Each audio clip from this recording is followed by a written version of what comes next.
Hello दोस्तों, आलोक motion classes पर आपका बहुत बहुत स्वागत है। दोस्तों आज हम ले आए हैं सीजी बोर्ड असाइनमेंट 5 जो कि जनवरी माह का है, कक्षा 12वीं विषय हिंदी का। तो दोस्तों ये हमारा रहा स्क्रीन पर पहला क्वेश्चन। उससे पहले दोस्तों क्वेश्चन करने से पहले चैनल को सब्सक्राइब और वीडियो को लाइक जरूर कर दें, ठीक है। तो चलिए शुरू करते हैं। हमारा ये रहा पहला क्वेश्चन, स्वच्छता अभियान अथवा गाँव नहीं रहे गाँव विषय पर एक फीचर तैयार कीजिए। तो दोस्तों ये हमने फीचर तैयार किया है, तो उत्तर लिखना है आपको ऐसे, स्वच्छता अभियान, ठीक है। फिर इसके बाद लिखना है दोस्तों, स्वच्छता अभियान एक ऐसा अभियान है जिसका उद्देश्य देश को स्वच्छ बनाना है। स्वच्छता न केवल हमारे घर सड़क तक के लिए आवश्यक है, बल्कि यह हमारे देश और राष्ट्र की आवश्यकता है। इसमें न केवल हमारा आंगन ही स्वच्छ रहेगा अपितु पूरा देश स्वच्छ रहेगा, ठीक है। फिर आगे बढ़ते हैं। वर्तमान में स्वच्छता अभियान हमारे देश के प्रत्येक गांव और शहर में प्रारंभ हो चुका है, ठीक है। फिर और आगे देखते हैं। तो आगे है हमारा, देश के प्रत्येक गली गांव की प्रत्येक सड़कों से लेकर शौचालय का निर्माण कराना और देश की बुनियादी ढांचे को बदलना ही इस अभियान का उद्देश्य है। स्वच्छता अभियान को स्वच्छ भारत अभियान भी कहा जाता है। साफ सफाई को लेकर भारत की छवि को बदलने के लिए श्री नरेंद्र मोदी जी ने देश को देखिए आगे, देश को एक मुहिम से जोड़ने के लिए जन आंदोलन बनाकर इसकी शुरुआत की है, ठीक है। तो दोस्तों ये रहा हमारा इसका उत्तर पहले का। अब चलिए चलते हैं अगले क्वेश्चन नंबर 2 पर। तो दोस्तों ये रहा हमारा क्वेश्चन नंबर 2। प्रश्न क्रमांक 2 है, निम्नलिखित काव्यांश को पढ़कर पूछे गए प्रश्नों को उत्तर लिखिए, ठीक है। तो दोस्तों हमने यहाँ वो नहीं लिखा है काव्य, ठीक है। तो दोस्तों यहाँ आपको क्या करना है, आपको पेपर से देखकर लिख लेना है। अगर लिखना है नहीं, आप ऐसे भी लिख सकते हैं, आंगन में डैश डैश हंसी, और ऐसे आप इसे उतार सकते हैं हूबहू, ठीक है। तो देखिए पहला प्रश्न है हमारे इसके काव्यांश का। तो प्रश्न पहला है का इस काव्यांश में के कवि तथा कविता का नाम लिखिए। तो दोस्तों इसका उत्तर है काव्यांश, कवि का नाम दोस्तों है फिराक गोरखपुरी और कविता का नाम है रुबैया, ठीक है। फिर अगला प्रश्न देखते हैं। अगला प्रश्न है दोस्तों, प्रश्न का है, चांद के टुकड़े का प्रयोग किसके लिए हुआ है और क्यों। तो दोस्तों उत्तर है, चांद के टुकड़े का प्रयोग नन्हे बालक के लिए हुआ है, क्योंकि वह चंद्रमा की तरह गोल मटोल और श्वेत वर्ण का सुंदर है, ठीक है। तो दोस्तों अब देखते हैं प्रश्न क्रमांक गा। तो प्रश्न क्रमांक गा है हमारे पास, माँ द्वारा शिशु को खिलाने का चित्र अंकित करो, ठीक है। तो दोस्तों ये इसका उत्तर रहा हमारे पास। उत्तर है, माँ शिशु का मन बहलाने के लिए अपने हाथों को झूला का आकार देकर उसे झुलाती है।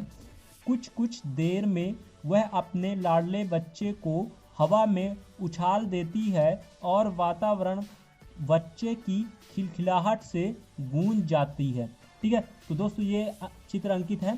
अब अगला प्रश्न देखते हैं, प्रश्न क्रमांक घा इसी का। तो दोस्तों ये रहा हमारा प्रश्न क्रमांक घा, बच्चा माँ की गोद में कैसी प्रतिक्रिया करता है। तो उत्तर है दोस्तों, बच्चा माँ की गोद में खुश होकर खिलखिलाकर हंसने लगता है, वातावरण उसकी खिलखिलाहट से गूंज जाती है, ठीक है। तो ये प्रतिक्रिया कर रहा है। अब देखते हैं अगला क्वेश्चन, अगला क्वेश्चन है तो ये है, यह अंश वात्सल्य का एक सुंदर दृश्य प्रस्तुत करता है, सिद्ध कीजिए, ठीक है।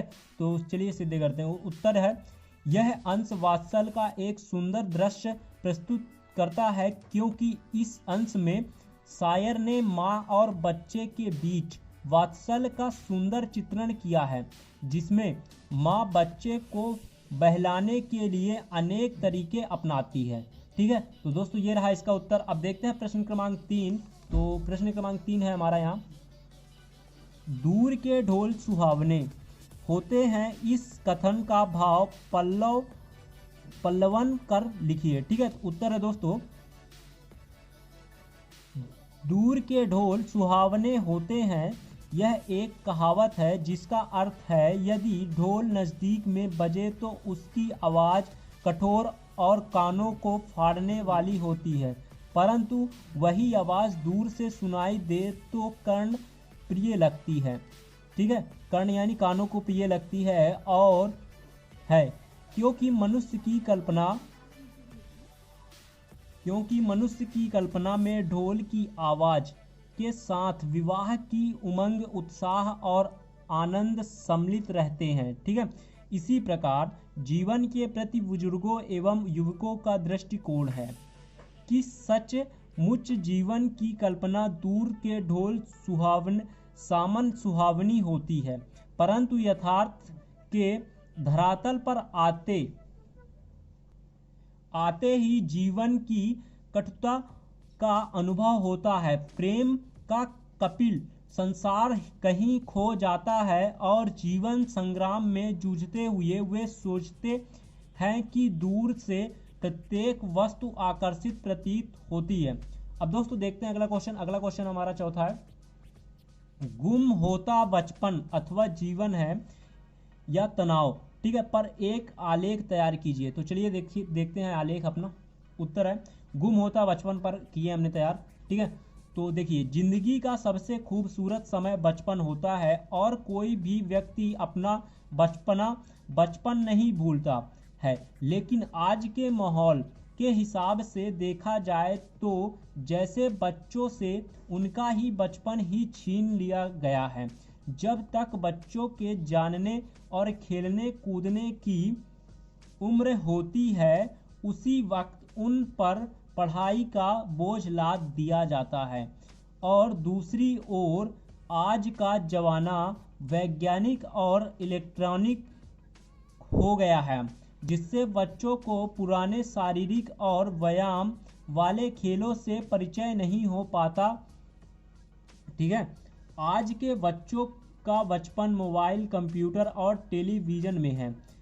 जैसे ही बच्चे अपने पढ़ाई से छुटकारा पाते हैं वैसे ही वे अपने मोबाइल व वीडियो गेम्स खेलने लगते हैं। इसका कारण खेलने योग्य भूमि का अभाव और गांव से शहरों में पलायन भी है। इस वजह से आज के आधुनिक बच्चों का बचपन गुम होता जा रहा है। ठीक है, तो यह तो बहुत बड़ी समस्या है दोस्तों। चलिए, उत्तर कैसा लगा? उत्तर अच्छा लगा तो वीडियो को लाइक जरूर करें।